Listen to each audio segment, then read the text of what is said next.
ফুলকপি দিয়ে বোয়াল মাছের মজাদার একটা তরকারি রান্না করেছি। আসসালামু আলাইকুম, কেমন আছেন আপনারা সবাই?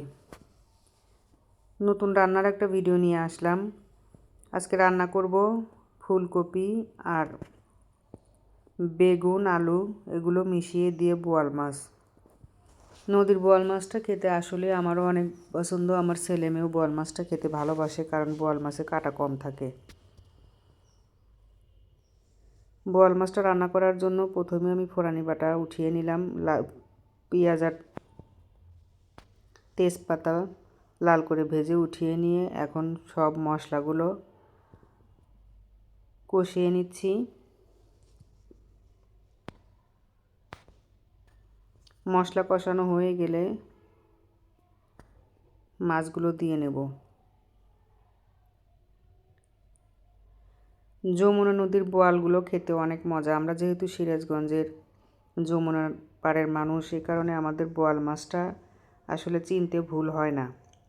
যমুনার বোয়াল রান্না করলে এটার মজাই আলাদা, আর চাষের বোয়াল ওটা গন্ধ করে। যাই হোক, বোয়াল মাছটা বরাবরই অনেক পছন্দের মাছের তালিকায় আমার। মাছটা কষানো হয়ে গেলে এখন একটা বাটিতে মাছটা উঠিয়ে নেব। এই তেল মশলার মধ্যে এখন সবজিগুলো দিয়ে কষিয়ে নিচ্ছি। শীতের সাদা বেগুনটা খেতে যেমন মজা, তেমন শীতের ফুলকপিও মজা।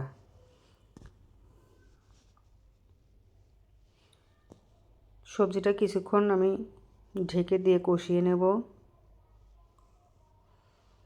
গ্রাইন্ডারে ফোড়ানি বাটা পেস্ট করে নিয়েছিলাম, সেই গ্রাইন্ডারের জারটা ধুয়ে ঝোলের পানি দিয়ে নিলাম পরিমাণ মতো।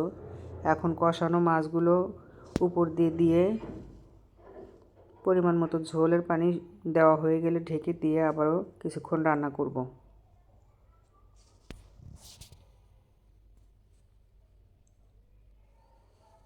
রান্না হয়ে আসার কিছুক্ষণ আগে, নামানোর কিছুক্ষণ আগ দিয়ে দেব সেই ফোড়ানি বাটাটা। এটা আমি লিকুইড করে গ্রাইন্ডারে বেটে নিয়েছি।